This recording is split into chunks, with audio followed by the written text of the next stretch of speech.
What's up? I'm Lily Revenge Crown brings you the stories that keep you hooked. If that sounds good, smash subscribe and let's go. The champagne cork popped, and everyone cheered as my sister Rachel raised her glass at Dad's 60th birthday party. "To Dad," she announced, her voice carrying across the country club's private dining room. "And to success running in the family." She shot me a look across the table. The one I'd seen my entire life. "Well, mostly in the family," she added with a pointed smile. I kept my expression neutral, fork hovering over my salmon. 23 relatives laughed on CQ. My mother patted Rachel's hand proudly. "Alexandra's doing fine in her own way," Mom offered weakly, which somehow felt worse than saying nothing. "Sure," Rachel said, settling back into her chair with the confidence of someone who'd never been contradicted. "But let's be honest. Some of us are built for the corporate world and some of yous aren't." My cousin Jennifer nodded sympathetically in my direction, which made my jaw tighten. I didn't need sympathy. I needed them to stop talking. "How's the job search going, Alex?" Uncle Peter asked, meaning well but landing like a punch. "I'm exploring options," I said simply. Rachel laughed, not cruelly but with that particular brand of sisterly condescension that cuts deeper than outright malice. "She's been exploring options for 2 years now. Meanwhile, I just made senior manager at TechBridge Solutions." The table erupted in congratulations. Dad stood to hug her. Mom actually teared up. "Senior manager at 29, Dad said, his voice thick with pride. Following in my footsteps. Dad had been a sales executive his entire career. Rachel had inherited his charisma, his networking skills, his ability to command a room. I'd inherited his quieter traits, the ones that didn't photograph well at family dinners. "That's one of the top cybersecurity firms in the Southeast," Aunt Marie added. "I read about them in Forbes. We're doing incredible things," Rachel said, warming to her audience.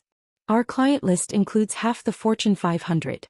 I'm managing a team of 15 now, overseeing enterprise accounts worth over 40 million annually."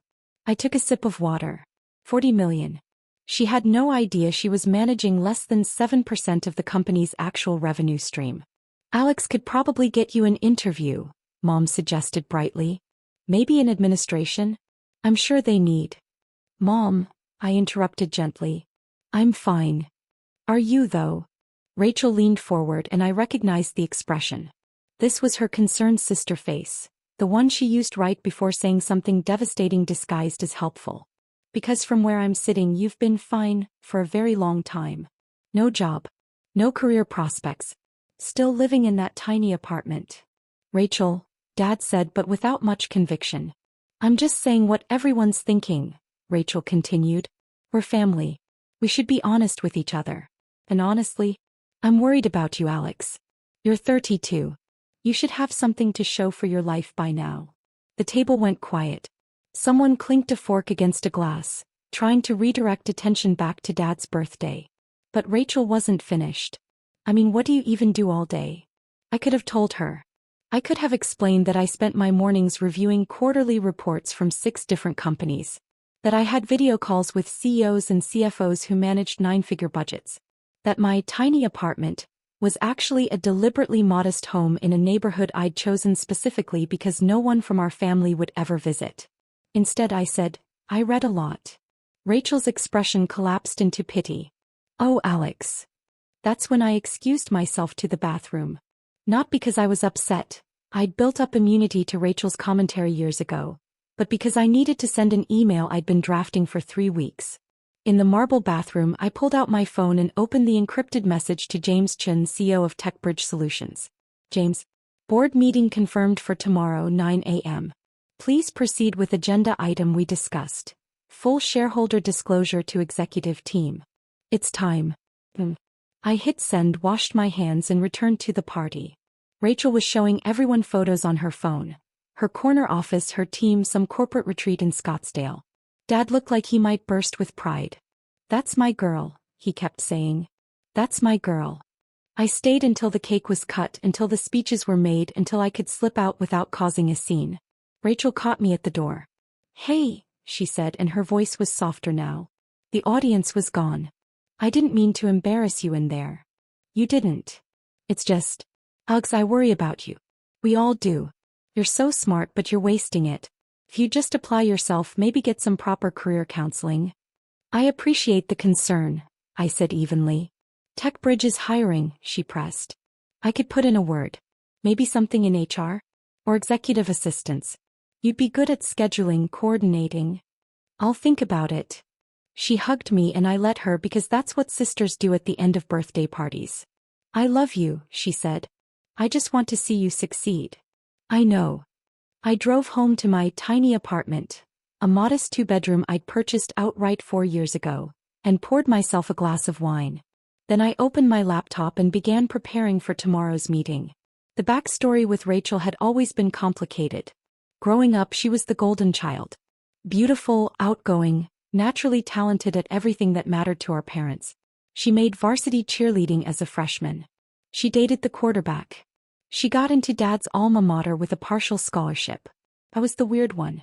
Too quiet. Too bookish. Too interested in things that didn't translate well at dinner parties. "Why can't you be more like your sister?" became a refrain I heard so often it lost its sting. When Rachel graduated college, Dad helped her get an interview at his friend's consulting firm. He was a natural. Within 3 years she'd moved to a competitor and doubled her salary.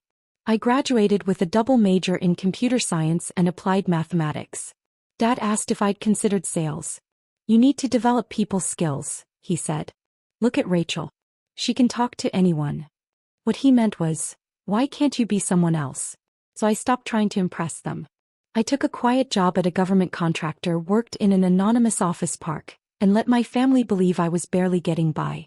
It was easier than explaining what I was actually building. Because while Rachel was climbing the corporate ladder, I was learning how technology contracts actually worked. How security clearances opened doors. How a well-placed patent could be worth more than a decade of salary. At 25, I filed my first patent, a cybersecurity protocol that solved a critical vulnerability in cloud infrastructure.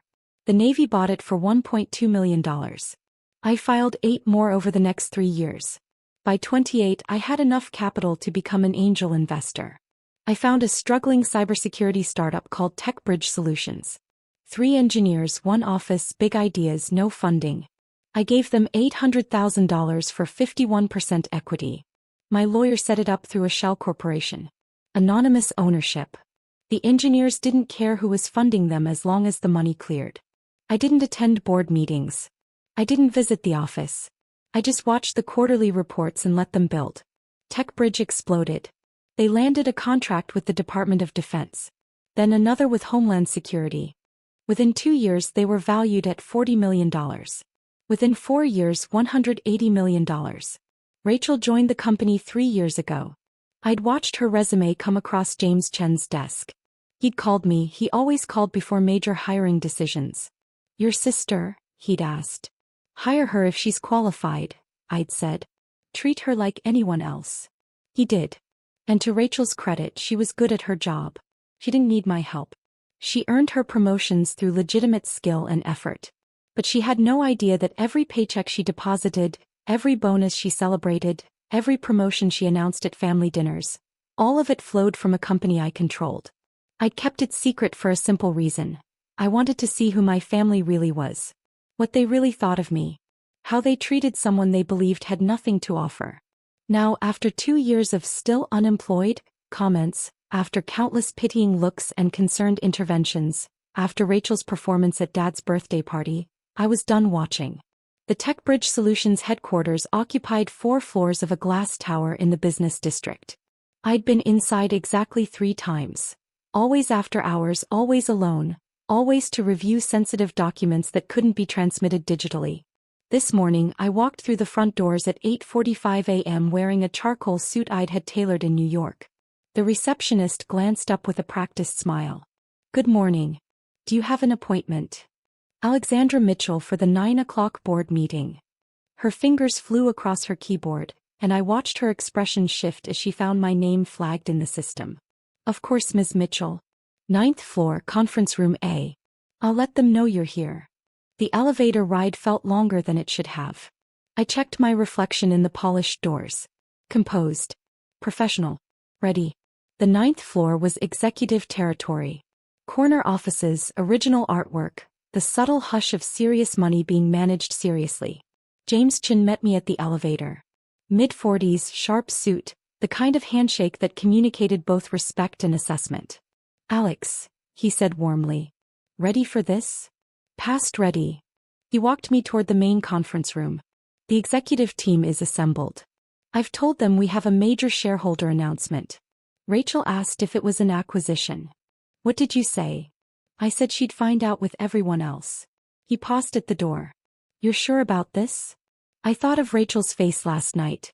What do you even do all day? "I'm sure." The conference room fell silent when I entered.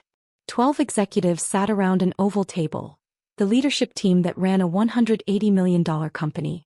I recognized most of them from quarterly reports and video calls, though we'd never met in person.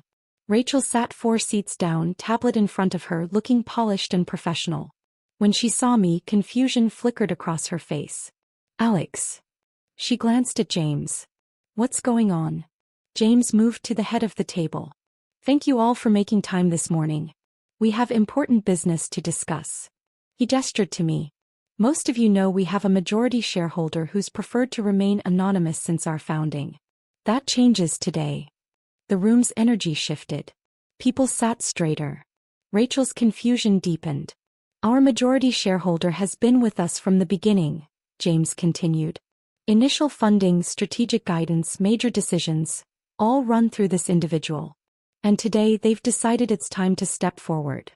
He turned to me. "I'd like to introduce Alexandra Mitchell, founder and majority shareholder of TechBridge Solutions." The silence was absolute. I watched the information process across 12 faces simultaneously. Disbelief. Rapid mental recalculation. Rachel looked like someone had physically struck her. "That's not," she started, then stopped. Her eyes darted to James, looking for the punchline.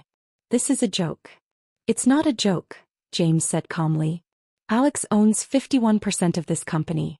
She has since our seed funding round in 2019. "That's impossible," Rachel said, her voice rising. "She doesn't even have a job. She's been unemployed for years. She cut herself off, but the damage was done. Every executive in that room had just heard her dismiss me, heard the contempt in her voice. I sat down at the table. "I've been employed this entire time, Rachel. Just not in the way you understood." Rachel's hands were shaking. "You let me think." "I let you think what you wanted to think," I said evenly. "I never lied to you. You never told me the truth. You never asked." The CFO, a sharp woman named Patricia, cleared her throat diplomatically. "Ms. Mitchell, perhaps you could help us understand the timeline here?" I opened my tablet and pulled up a prepared presentation. In 2019, I provided seed funding of $800,000 in exchange for majority equity. I maintained anonymous ownership while James and the founding team built the company. I've reviewed every quarterly report, approved every major contract, and signed off on all executive hires. I clicked to the next slide, a photo of Rachel's employment contract. "Including yours, Rachel." My sister's face had gone from red to white. "You approved my hiring?" "James brought your resume to me. I told him to evaluate you on merit. He did. You earned your position." "But you knew," Rachel said, her voice breaking. "This whole time. Every family dinner, every comment about me being successful and you knew." "Yes." "Why?" The word came out as almost a wail. "Why would you do this?" I'd prepared for this question. I'd rehearsed different answers. Some diplomatic, some brutal, some that split the difference. In the moment I chose honesty. "Because I needed to know who you really were," I said quietly.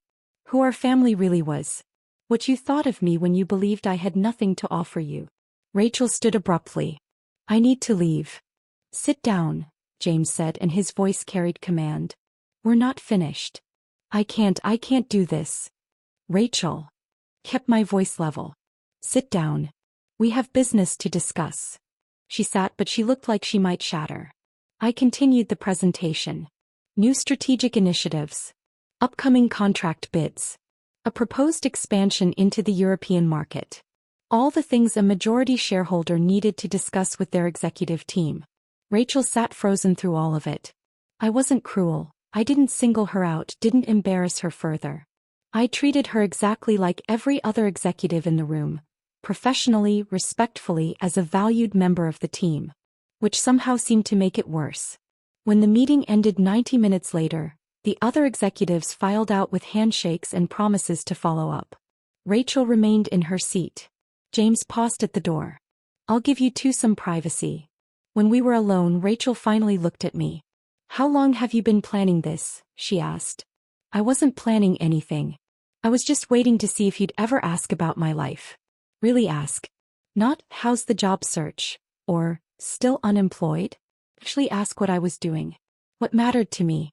Who I was. You could have told me. I could have. But then I wouldn't have known, would I? I wouldn't have known that you saw me as a failure. As someone who needed your pity. Your charity. Your help getting a scheduling job." Rachel flinched. "That's not fair. Isn't it? Last night at Dad's party, you told 23 people that I was wasting my life. That I had nothing to show for myself. That I needed career counseling." I kept my voice gentle, but I didn't soften the words. "You said that about someone you supposedly love. Without ever once asking what I actually do. Without considering that maybe, just maybe, I had my own path." "I thought I was helping," Rachel said, but her voice was small. "You thought you were better than me." The words hung between us. Rachel opened her mouth to deny it, then closed it again. We both knew it was true. "I worked my ass off," she said finally, and now there were tears. "Every promotion, every achievement. I earned all of it." "You did," I agreed. "I never said otherwise. You're legitimately good at your job, Rachel. James wouldn't have promoted you if you weren't. That's not what this is about." "Then what is it about?" I thought about how to answer that. "It's about respect," I said finally. "About seeing people as they actually are, not as supporting characters in your success story. You've been so focused on being the golden child that you never noticed I was building something too." Rachel wiped her eyes. "What happens now?" "Now. Nothing changes for you. You keep your job. You keep your title. You keep earning your promotions. I'm not going to interfere with that. But everyone knows now. Yes. They know your sister owns the company. They also know I approved your hiring and stayed completely hands-off with your career. If anything, that should make your achievements more impressive, not less." She stood, gathering her tablet with shaking hands. "I need time to process this." "Take the time you need." At the door she paused. "Does the whole family know?" "Not yet." "Are you going to tell them?" I considered that. "I don't know. Maybe. Or maybe I'll just stop hiding it. Stop pretending to be what they think I am." Rachel nodded slowly, then left. I sat alone in the conference room looking out at the city skyline. My phone buzzed with a text from James. That went better than expected. "Lunch later to discuss Q4? I smiled and replied, "Sure. The Italian place on 5th? Another text came through, this one from Mom. "Rachel just called. She's very upset." What happened? I stared at that message for a long moment. Then I typed. "We had a clarifying conversation. She's fine. I'm fine. We're all fine." The 3 dots appeared showing Mom was typing. They disappeared. Appeared again. Disappeared. Finally, "Your father wants to talk to you." "I'm sure he does," I wrote back. "I'll call him this week." I gathered my things and headed for the elevator. The receptionist smiled as I passed. "Have a good day, Ms. Mitchell." "You too." Outside, the autumn sun was bright and sharp. I had a lunch meeting to prepare for, a contract review scheduled for tomorrow, and a video call with a potential acquisition target on Wednesday. My phone rang. I let it go to voicemail. The family fallout came in waves. First was Dad's voicemail.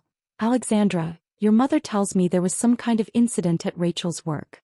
Call me immediately." Then Mom's text chain. "Rachel is devastated. How could you do this to your sister? On what planet is this appropriate? Call me." Then Uncle Peter. "Your mother is very upset. This seems like something that should have been handled privately." I responded to none of them. Instead, I went to lunch with James, discussed Q4 projections, and approved a $12 million contract expansion. That evening, Rachel called. "They're furious with you," she said without preamble. "I assumed they would be. Mom thinks you ambushed me.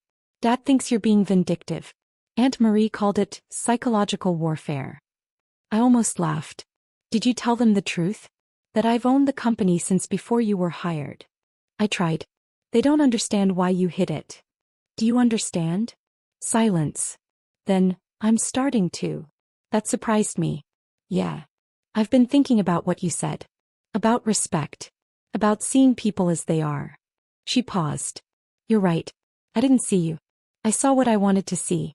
What was easy to see. Rachel. Let me finish. I've spent my whole life being the successful one. The achiever.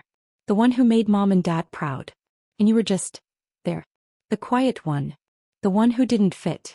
And I never questioned it. I never thought maybe you were building something different. Something on your own terms.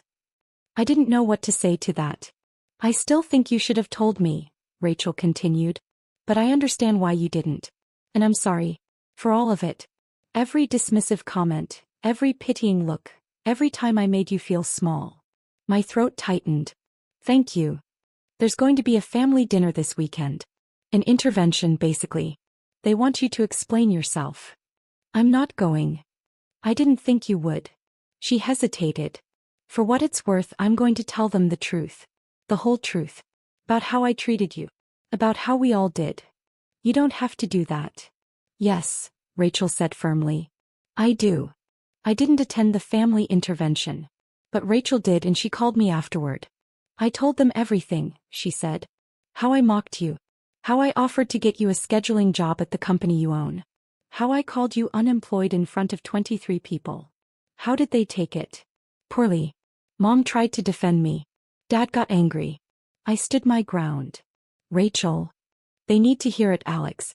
They need to understand what they did. What we all did. You're not the problem.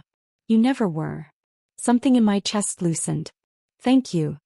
I also told them that if they want a relationship with you, they need to apologize. Actually apologize. Not we're sorry you were upset, but we're sorry we treated you like a failure when we didn't know the first thing about your life. I smiled. How did that go over? About as well as you'd expect. But I meant it. You deserve better from us. We talked for another hour. Really talked. For the first time in years, maybe ever, Rachel asked about my work. My investments. My patents. The decisions that had led me here. And I told her. Dad called 3 days later. I owe you an apology, he said, and I could hear how hard the words came. I've spent your entire life comparing you to Rachel. Wishing you were more like her. I never saw what you were building. I never asked. No, I agreed. You didn't. Can you forgive me? I thought about that. I don't know yet, Dad. But I appreciate you asking. Fair enough. He cleared his throat. Rachel tells me you own a $180 million company. I own 51% of a $180 million company. There's a difference. Still, that's remarkable, Alexandra. I waited. I'm proud of you, he said. The words I'd wanted to hear my entire life. Now that I had them, they felt hollow. Because I'd gotten them by proving myself in terms he understood. Money, success, corporate achievement. Not because he'd learned to value who I actually was. Thanks, Dad, I said anyway. Mom took longer. She sent a card first. One of those generic thinking of you cards from the drugstore. Inside she'd written, I should have seen you. I'm sorry I didn't. Then she called. We talked for 2 hours. She cried. I didn't. But we found our way to something like understanding. A month later, I attended Sunday dinner at my parents' house. The whole family was there. Rachel, Mom, Dad, the aunts and uncles and cousins who'd witnessed my humiliation at Dad's birthday party. Rachel had warned them. If anyone makes a single comment about Alex's employment status, I'm leaving and taking her with me. The dinner was awkward. People didn't know how to act around me now. Uncle Peter tried to ask about the tech sector, in the vague way people discuss industries they don't understand. Aunt Marie complimented my suit. But they tried. And that was something. Rachel sat next to me, and at one point she leaned over and whispered, Thank you. For what? For being patient with us. For not just writing us all off. I squeezed her hand. You're my sister. I wasn't going to write you off. Even after everything? Even after everything. 6 months later, TechBridge Solutions announced a major expansion. The company's valuation hit $240 million. Forbes ran a feature article about our growth, and yes, they mentioned the anonymous founder who'd finally stepped into the light. Dad framed the article. Rachel got promoted to vice president. She earned it. James showed me her performance reviews. Exceptional across the board. At her celebration dinner, she stood and thanked her team, her mentors, and my sister who believed in this company before anyone else did. The look she gave me across that table wasn't pity. It wasn't condescension. It was respect. That was worth everything. My tiny apartment is still tiny. I like it that way. I've added some pieces, better furniture, original artwork, a sound system that cost more than most people's cars. But it's still modest. Still quiet. Still mine. I still don't talk much at family dinners. I still prefer reading to networking. I'm still not like Rachel, and I never will be. But now when someone asks what I do, I tell them the truth. And when they look surprised, I just smile. Because success doesn't always look the way people expect it to. Sometimes it's quiet. Sometimes it's hidden. Sometimes it builds in the spaces between their assumptions and reality. And sometimes, the unemployed loser sitting at the end of the table is the one who owns everything they're celebrating. I learned to be okay with that. More than okay. I learned to be proud.